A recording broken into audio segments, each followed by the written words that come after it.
Hi friends, welcome to SPR media works. Guntur west assembly నియోజకవర్గం గుంటూరు జిల్లా గుంటూరు లోక్సభ నియోజకవర్గంలోని 7 అసెంబ్లీ సెగ్మెంట్లలో ఒకటి.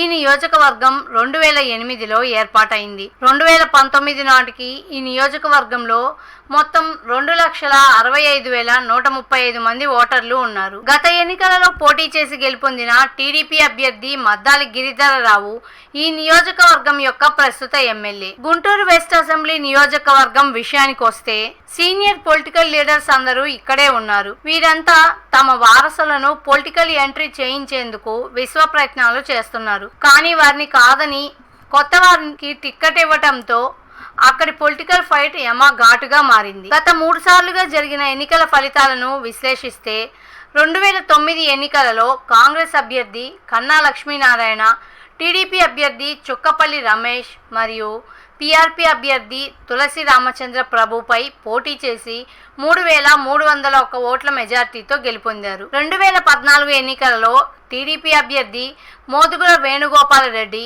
వైసీపీ అభ్యర్థి లేళ్ల అప్పిరెడ్డిపై పోటీ చేసి 17,913 ఓట్ల మెజార్టీతో గెలుపొందారు. 2019 ఎన్నికలలో టీడీపీ అభ్యర్థి మద్దాలి గిరిధరరావు, వైసీపీ అభ్యర్థి చంద్రగిరి యేసురత్నం మరియు జేఎస్పీ అభ్యర్థి డాక్టర్ తోట చంద్రశేఖర్లపై పోటీ చేసి 4,289 ఓట్ల మెజార్టీతో గెలుపొందారు. 2024 ఎన్నికలలో వైసీపీ అభ్యర్థి విడుదల రజని, టీడీపీ అభ్యర్థి పిడుగురాళ్ల మాధవి మరియు కాంగ్రెస్ అభ్యర్థి నూనె పవన్ తేజ్ల మధ్య పోరు సాగనుంది. ప్రజాస్వామ్యం వర్ధిల్లాలన్నా, మన జీవితాలు తలరాతలు మారాలన్నా అది కేవలం ఒక్క ఓటుతోనే సాధ్యం. మనం వేసే ఓటు మన భవిష్యత్తును, రాబోయే తరాల మనుగడను నిర్ణయిస్తుంది. అంతేకాదు మన ఓటుతోనే నవ సమాజం నిర్మితమవుతుంది, ఇంకా దేశ దిశ దశను మారుస్తుంది. ఓటు అనే 2 అక్షరాల పదం దేశ చరిత్రనే మార్చేస్తుంది. కేంద్ర ప్రభుత్వం జనవరి 25ను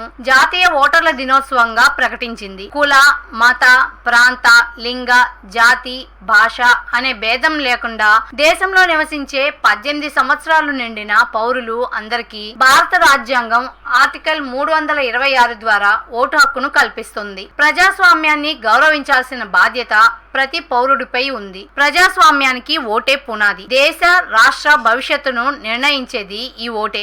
అలాంటి ఈ ఓటును డబ్బుకు, మద్యానికి అమ్ముకోకుండా భారత ప్రజాస్వామ్య పరిరక్షణ కోసం ప్రతి ఒక్కరూ తప్పనిసరిగా తమ ఓటు హక్కు వినియోగించుకోవాలి.